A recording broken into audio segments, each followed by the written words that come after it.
해외 투자은행 3대 글로벌 투자은행 일본 투자은행과 2021년 미국 통화정책, 미국 정책, 연준 이런 것들에 대한 얘기죠. 예. 그래서 어려운 용어, 여기 이제 하나 더 같은 맥락이니까 약달러 반전은 없다. 내년까지 20% 더 떨어질 것. 시티은행. 이건 더 이코노미스트 영국의 이코노미스트 사회주의 페럼과의 사투 1년 빚더미에 올랐던 세계 경제 터널 끝이운. 그 다음에 이제 마이너스 1% 미 역사상 최저금리가 의미하는 법. 블랙록 중요하죠. 이제는 3대 투자은행보다 바이든 시대 때는 블랙록을 중심으로 봐야 된다.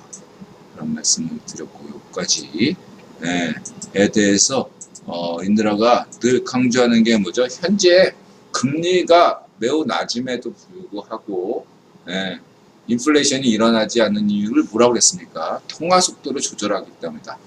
돈이 돌고 돌아야 되는데 동맥경화에 걸려서 도는 데만 돌고 돈이 안 돌리고, 다른 데는 달러가 돌지를 않고 있다. 돈이 돌고 있지 않다. 그래서 당연히 돈이 도는 데는 화랑을 맞이해서 경제의 화랑이고, 돈이 돌지 않는 데는 극심한 불황이 되겠죠. 그래서 경기가 그냥 돈이 마구 도는 데는 주가가 폭등하고 비트코인도 폭등하고 그렇죠. 돈이 안 도는 데는 망하죠. 달러는 마구 푸는데도 불구하고 돈이 돌지 않아서 경제 규모가 약하거나 딱히 어떤 산업이 부재한 동유럽 국가들이라거나 제3세계 아프리카 국가, 남미 국가 같은 데서는 달러 부족에 시달린다. 지난 2009년에 금융위기 때 한국에서도 잠시 있었죠. 달러 부족 사태가 있었습니다. 달러를 살포하는데도 달러 부족 사태가 발생할 수 있다. 근데 한국은 지금 현재 달러 부족 사태를 겪고 있지 않죠. 이유는 간단하죠. 한미 통화 수합이 9월까지 연장돼 있기 때문이죠. 6개월 연장했잖아요. 그래서 신용도가 지켜지고 있기 때문에 투자자들이 안심하고 있는 겁니다. 한국의 현재 환율이나 모든 것들은 지금 현재 한미 통화 수합에 걸려있다. 다른 무슨 일본과의 통화 수합, 중국과의 통화 수합, 아무런 인드라 분명히 강조했어요. 그거 중요하지 않다. 최우선 순위는 한미 통화 수합이고, 일본과 미국처럼 하듯이 상시적인 한미 통화 수합이야말로 진정한 한미 동맹이다. 그렇게 가야 된다. 이건 한시적이다. 근데 이 반쪽이들은 한미 통화 수합에 비판적이란 말이야.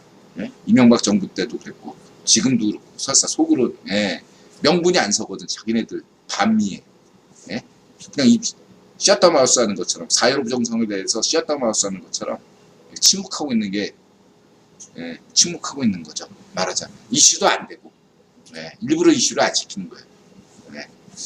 어쨌든 한미 통화 수합 덕분에 지금 한국의 경제가 겉보기에는 안정적으로 보이는 것이죠. 근데 이제 인드라가 강조했듯이 트럼프 시대에 있었던 이 현대통화 이론 시스템은 정상화될 것이다. 연준이 트럼프 이전으로 돌아갈 것이다 라고 인드라는 확신합니다. 연준 의장은 누가 임명하죠? 국임원이 임명하고, 연준 의장은 미국 대통령과 동격이죠. 경제 대통령 동격입니다. 그래서 정상화라고 표현하고 싶은데 현대통화 이론을 계속 지속시켜 나갈 수는 없다. 그리고 현대통화 이론으로 가능한 국가는 인드라가 강조했지만 미국, 일본, 독일, 영국, 스위스까지 포함할 수도 있죠. 하여튼 간에 그러한 몇 개 나라에 지나지 않는다. 나머지 제3세계권은 현대통화 이론으로 해가지고 빚을 왕창, 국채를 나라 빚을 왕창 늘리면 그 감당을 못한다. 파산한다. 네. 한국은 어중간한 위치에 있다. 그래서 이런 점들을 여러분들이 고려해야 된다. 현대통화이론은 특정한 국가에서는 유효하다. 근데 보편적인 이론은 아니다. 분명히 말씀드렸고요. 그리고 이게 정상화될 수밖에 없는 이유가 바로 이러한 이유 때문에 이것을 지속시킬 수는 없고, 또한 이러한 현대통화 이론을 국연이 지시한 것은 나름대로 지난 1986년의 플라자 합의처럼 유인책이랍니다. 유인책. 플라자 합의 때 어떻게 했습니까? 달러 약세를 의도했죠. 국유본이. 그로 인해서 일본이 강한 엔화가 돼가지고 일본의 20년 장기 불황은 사실상 1986년 플라자 합의 때부터 있어왔다. 플라자 합의의 겉에 내세운 명분은 미국의 재정 적자, 무역 적자를 해소시키기 위한 것이라고들 다들 얘기하는데, 인드라의 구경론은 그렇게 보지 않고 일본과 독일 이러한 나라들에 대한 테스트였다. 뭐 여러 가지 실험도 한 것이고, 그래서 사실상 플라자 합의가 일본의 경제 불황을 가져온 것이다. 20년 장기 불황을 이렇게 얘들아 강조드린 바 있습니다. 마찬가지로 이번에 이러한 달러 약세 조치는 중국 경제에 대한 포괄적이고 중장기적인 포석이다. 이렇게 보셔야 됩니다. 그래서 향후에 중국 경제가 어떻게 갈지 여기에 대한 많은 이야기거리를 날 수밖에 없다. 그러한 점들을 전제하고 내년에 인드라 강조했듯이 미국 이제 전 세계 금리는 뭐 이 현대통화 이론이 이제 사라지고 정상화될지라도 금리는 오르지 못한다. 오르더라도 설사 일시적으로 오르지라도 그건 일시적일 뿐이고 다시 낮아질 수밖에 없다. 인드라 강조드렸습니다. 금리는 계속 낮아질 수밖에 없다. 그리고 앞으로도 계속 연준은 이 금리 정책이 아니라 양적 완화, 양적 긴축 정책, 이것들을 교대로 사용하면서 갈 것이다. 통화량을 움직일 것이다. 다시 말해서 M1, M2 통화 속도를 조절할 것이다. 그것을 지금 그게 핵심 이론이거든요. 지금 현대통화 이론이 특정한 나라에 가능한 것은 이 통화 속도를 조절하기 때문이고, 이거에 대해서는 인드라가 또 프린스 오브 N에서 일본 경제가 어떻게 전후에 작동했는가에 대해서 강조한 바 있고요.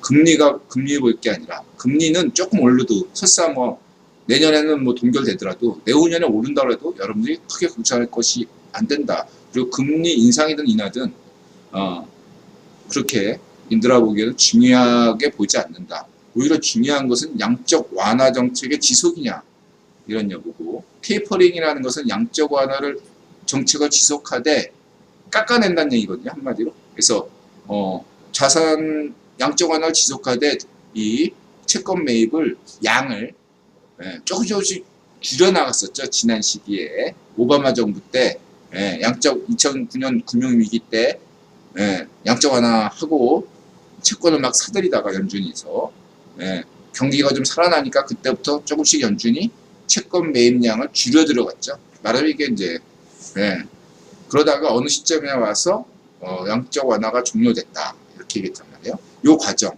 양적 완화를 종료하진 않았지만 매입량을 줄이는 과정, 뭐 이런 거, 이게 테이퍼링 뭐 아주 그런 얘기고, 그래서 그런 것들에 대한 조절은 있을 것인데, 그것은 시장 상황을 보면서 결정할 것이다.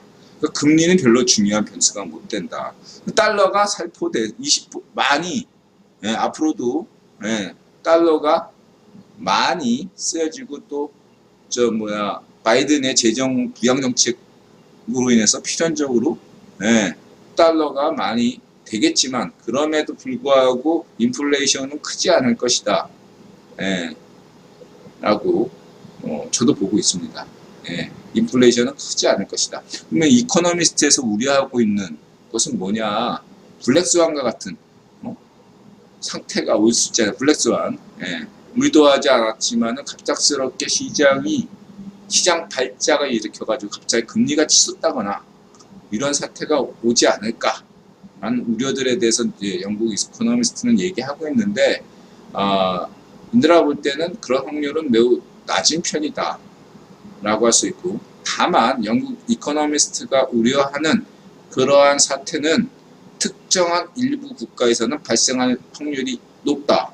아까 얘기했던 국가 빚을 감당하지 못하는 국가들에서는 영국 이코노미스트가 우려하는 그러한 사태가 아르헨티나 부도, 국가 부도 이런 것처럼 나타날 수가 있다. 그러한 국가들은 특히 인드라가 볼 때 바이든 시대에 비추어서 봤을 때 동유럽 일부 국가, 이집트, 터키, 혹은 브라질은 경제 규모가 워낙 커서 브라질은 해당이 안 될 거고, 뭐 베네수엘라야 뭐 그냥 걔는 일어나는 거고 어차피. 남미에서는 뭐 아르헨티나, 뭐 베네수엘라 밥 먹듯이 일어나는 데고. 어쨌든 인드라는 터키나 그 이집트 이런 나라들 눈여겨봤다. 이런 이집트나 터키 정도가 딱 1997년에 한국과 같은 유사한 경제 규모, 물론 그때보다는 컸지만 거기에 국가 부도를 일으켜도 세계 경제에 큰 타격을 주지 않거든요. 그래서 시범 케이스로 터키나 이집트 같은 나라에서 그런 국가 부도 사태가 발발할 수가 있다. 이렇게 말씀드릴 수는 있지만, 이게 전 세계적으로 영국 이코노미스트가 우려하는 그러한 어떠한 일은 발생하지 않을 걸로 본다. 인들은 그렇게 전망하겠습니다. 그래서 결론적으로 말씀드린다면 내년에 2021년의 금리는 올해와 크게 다르지 않을 것이다. 그냥 금리 동결로 대체적으로 생각하시면 되고, 거기에 따라 한국은행도 당연히 금리 동결이 될 수밖에 없다.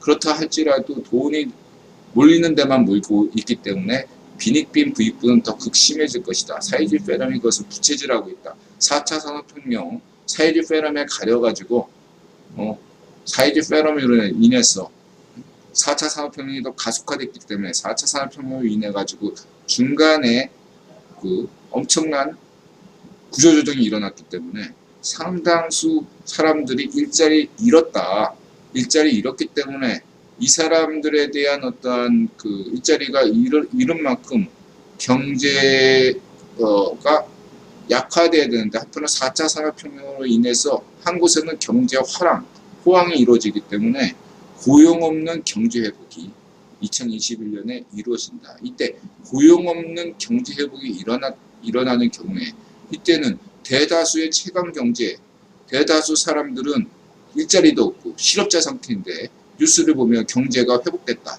이런 뉴스를 접할 텐데, 여기에 대한 어떠한 대처 방안이 굉장히 각국에서는 어려울 것이다. 어려울 것이다. 가짜 뉴스라고 다들 생각한단 말이고, 시민들은 아니 난 실업자인데 장사 안 되는데 인드라 가게처럼 매출 0원인데 오늘도 그냥 문 닫는 게 난 건데, 이런데 경제 호황입니다. 이게 다 문천지 덕분입니다. 뭐 이런 식으로 뉴스 나오면 그거 받아들이겠습니까? 가짜 뉴스로 받아들이지. 안 그래요? 자, 루베스타님 어서 오세요.